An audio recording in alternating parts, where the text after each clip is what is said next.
I want to get your thoughts because one of the conversation topics right now is what Trump's saying about, I mean, not only Canada, other parts, right? I mean, his son literally landed in Greenland. What was that, the other day? And you're like, holy crap. I can't figure out if he's just messing with the media because they know they're going to grab onto that, and he's the ultimate businessman. He's making deals and everything else. We were having a pretty interesting discussion this morning about it because, I think Canadians, there's a lot of Canadians that are torn right down the middle. Some are like, we're never going to become America. That's just a terrible idea. And others are like, no, I welcome it. Donald Trump can come annex us tomorrow and I'd be happy with it. And I'd be curious your thoughts sitting on the other side of the planet. Well, not the other side of the planet, but like just on the outside of Oh, hearing that. so, geez, you know, it's one of these things that, yes, I was born a Canadian citizen. I'm 42 soon. I left at 17. I've spent the majority, well, my entire adult life, but better part of my life overseas. So I don't think, I don't feel patriotic whatsoever. Um, I just never really been my thing. I think that if you had asked people 5 years ago, 10 years ago, it would have been like 100% no, not a chance. We would never want to be part of the United States. The fact that you're saying that you're talking to fellow Canadians and they're actually split on a decision like that really shows you how far things have And I changed. might add, the people that are split aren't people that aren't paying attention. And these aren't people that are just like heard it for the first time. Oh yeah, I just go whatever. These are people like the first time it got said, they thought Trump was joking, right? And the second time it got said, they're like, he's making fun of Justin Trudeau, great thing. And then Justin Trudeau steps down, right? Like really applaud. And then the last time when the reporter's asking, and for your audience that I guess I'll fill in. He got asked by a reporter about using military force on Canada, like to take it. And he said, "Oh no, I'd never do that. But we could have economic, and I forget if he says warfare, but essentially economic sanctions, bring them to their knees, and then they basically come to us because he's like, we got all the trees in the world, we got all the energy in the world, we got all the milk in the world." And I'm like, you sound like an idiot right now. I don't agree with anything you just said, but I know you're a business guy, and I'm starting to take you way more seriously now that this continues to be a thread that Donald Trump is doing. And probably what pains me more is our leader right now, even though he's intending to resign, is Justin Trudeau. And I'm like, man, if you're going to fleece a guy on a deal, Justin Trudeau is probably it. Like, I mean, you would love to show up to a deal. Like, that's who I'm going to deal with. That's who I'm going to be in a boxing match with is Justin Trudeau. Old fancy socks. All right, let's do this. So, people who are in the conversation, who are paying attention, it started out as I think just kind of like a joke, and he's toying and he's just gaslighting Trudeau or whatever, trolling him. Now I'm like, I'm not so sure anymore. And the plane landing in Greenland, I'm like, that could be the ultimate move in 3D chess, or he could be signaling he's like really serious. Um, I think a lot of people assume, and I probably one of them, that he is trolling. Like he is a master at taking Yes, he control of is. mainstream media and getting his headline. And he always has been, by the way. He developed this skill decades ago, long before he was president or president-elect.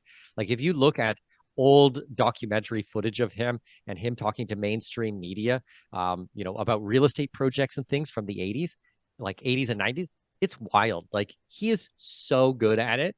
And he just comes up with this completely wacky stuff. And people just kind of go like, I don't know, is he being serious or not being serious? But it makes it all over mainstream media. And I think he just thrives on it.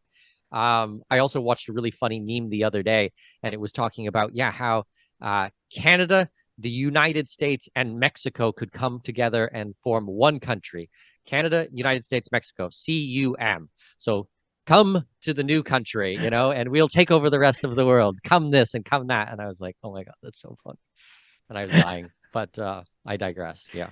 Come on over, folks. It's great over here. Another well thought out acronym. Excellent, guys. Oh man. Yeah. I think it's a terrible idea. I do. I'm the opposite way. I would really prefer, like, I mean, don't get me wrong, once again, the things that came up this morning is like there's some laws in the United States I would welcome tomorrow. But I am not a fan of bigger government. of the CIA, of the deep state. Yes, we have our own here in Canada. I get it. But you got the Clintons, you got the Obamas, you got the whole Democratic machine that just is insane to watch from a Canadian perspective. And I just, yeah, that's been interesting to watch here, and maybe even more to watch Canadians that I respect who are in the know, who are paying attention to politics, actually have a really interesting debate about it. And once again, what does Donald Trump do? It's like he just adds a little gas to the fire. He sends his son to Greenland. I'm like, you think he just paid? Like, I'm curious. You think he just paid whatever it is to get his jet down there? Is it I don't know, $100,000, $20,000? Doesn't matter the number. I'm like, you think he's just like, let's just, this is gonna be great because they're going to talk about this, and they're going to talk about it around the world that we're coming for Greenland. And maybe they are. I have no idea. I look at that and I'm like, I wonder if there's anybody even on the plane. They just land, get the screenshot, turn around, and off they go again.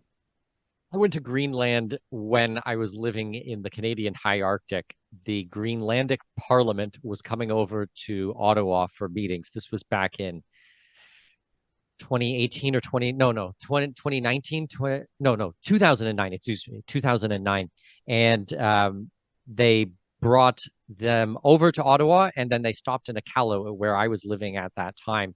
And we chartered the Greenlandic Airlines plane and flew over to Nuuk, to the capital of Greenland.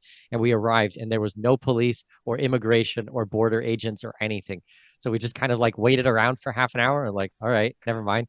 So we just went into the country without a stamp or anything like that. Spent a week doing cruises around the icebergs and all these things, and then took the flight back and went back to Iqaluit. Yeah, that was 16 years, 17 years ago or something like that. But yeah, there's not a lot up there whatsoever. Very beautiful, but not a lot going on.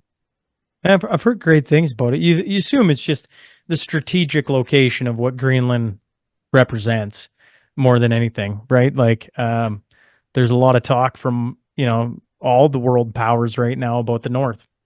So it's been, I would say, heating up, and maybe it's been red hot for a long time, but certainly there's been a lot of talk to the North or about the North.